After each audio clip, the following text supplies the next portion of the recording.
Going through Dave's inbox one more time. Got some good, interesting stories for you. What do we want to talk about this time? Let's find out. Hey everybody, Dave Edwards, Treasure Valley Dave here. You know, your great real estate agent by your side when it comes time to buy a home, sell a home, or even relocate to the Treasure Valley. And if you're going to be interested in doing any of those things, you want to know probably what we're talking about today. What are we talking about today? Well, I'm on this maps kick, so we got a bunch of maps that have a lot of information. You know, it's very quick and easy to digest. Rents state by state. What are rents going for? Cost of long-term renting. And there is a cost to that. Maybe it's stuff that you hadn't thought about. Also, Idaho is absolutely great for business and jobs. You might have known that, maybe you didn't.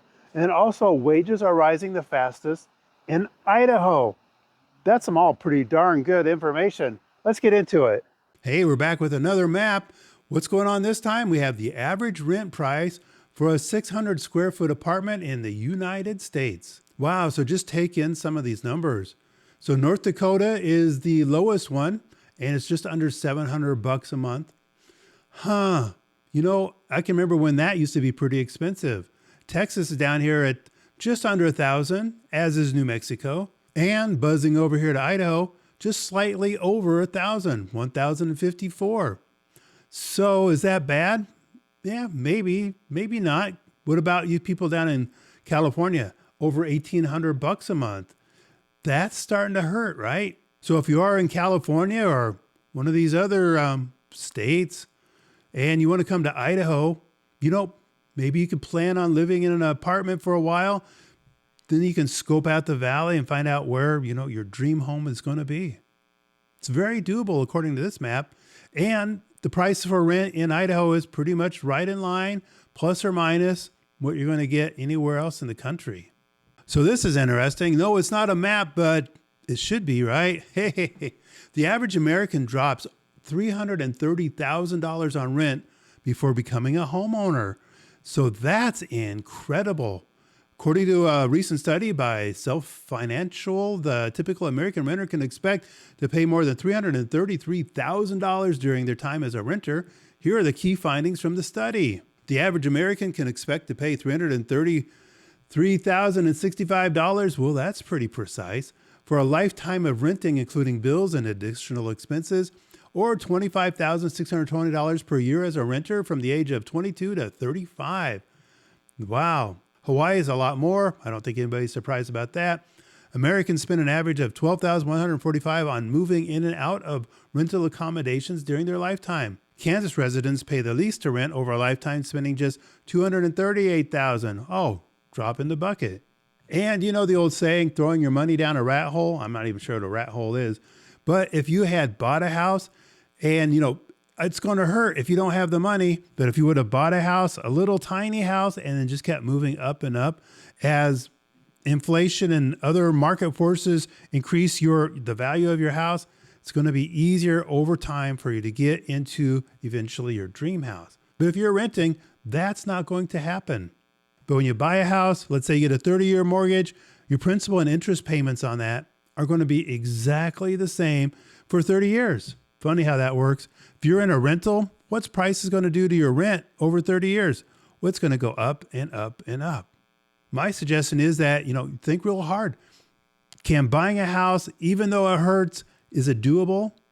And then you can move up to your dream house later on? Well, maybe you do need to rent for a little while, and there's nothing wrong with that. Maybe you need to get your job situation figured out. Maybe you don't know exactly where you want to live. Renting's absolutely fine, but for a long-term financial plan, I don't think it's going to work. Hey, I came across a piece of encouragement here from the Business Review, the Idaho Business Review, and what did they have to say? Studies reveal that Idaho leads the nation for small business growth. That's absolutely incredible, and you know, it's really good because it shows that Idaho is doing something right. They did a study that analyzed the latest U.S. Census data from 2020 to 2021 and showed that the Gem State had a plus 6.55% increase in small businesses, which was the highest in the nation at that time. And why is that? Well, to quote Shannon Madsen, the director for the Boise District Office of the U.S. Small Business Administration, Idaho is being recognized as the top state for business growth is no surprise. It's what happens when you mix a supportive business environment with the drive and determination of our local entrepreneurs. Small businesses here thrive thanks to the unique culture of collaboration and opportunity in our states. I wonder if that has anything to do with our kids get better trained in school so they're ready to actually become adults when it's time to graduate and then go get jobs. If you're an employer, wouldn't that be important to you? Some more results from that study show that pointed out that Idaho has advantages like having the 8th lowest labor cost, benefiting from a moderate employment market where people have money to spend, but there is enough job competition for Idaho's small businesses to avoid the recruitment nightmares other regions have faced in recent years. I wonder what they're talking about there. Hiring people that don't know how to do the job and then you can't fire them. And we do have that competitive labor market. And what is that doing? Well, recently, over several years now, we've seen wages in Idaho on average are going up and up and up. So that's really is kind of like the best of both worlds. We got a competitive labor market, wages are going up. Families can have a little extra money in their pockets to, enjoy living right here in Idaho. Hey, we recently did a video about our competitive labor market here in the Treasure Valley and Idaho in general. And what that means is that employers have a vast number of people to choose from. So they get the right people that know how to do the job. And, it works out great that way. But what does that mean? Does that mean that our employees here in Idaho aren't making hardly anything like slave wages? No, not at all. Here's a story from the Idaho Statesman. Boom, boom, boom. Incomes are growing faster in Idaho than anywhere else in the U.S. Here's why. Idaho's labor force is making gains in the national rankings, though it's still near the middle of the pack in statewide rankings for median income. The state saw a faster income growth rate than all the other states and Washington, D.C., coming in at 15.5% over the past 5 years. And there's changes going on, not just in Idaho, but Idaho is number one, 16% positive change. That's great. An extra $10,000, pretty good. Washington, that went up 11. Utah went up 10. Oregon went up 11. Nevada went up 8. Wyoming went down. Yikes. And Montana went up 9.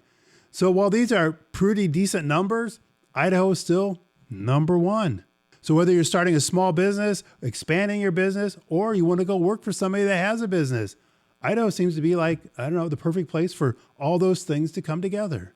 Hey, so what'd you think about all that? Some good information? Did you learn anything that you didn't know before? I did. That's why I enjoy putting these videos together. Also to share information with you, because maybe there's something that is going to help you out somehow. Anyway, if there's something I can do to help you out, like telling you about what it's like to live in Idaho or help you with buying or selling, give me a call, text, email. I'll be glad to help you out. And until next time, we'll see you on the next video.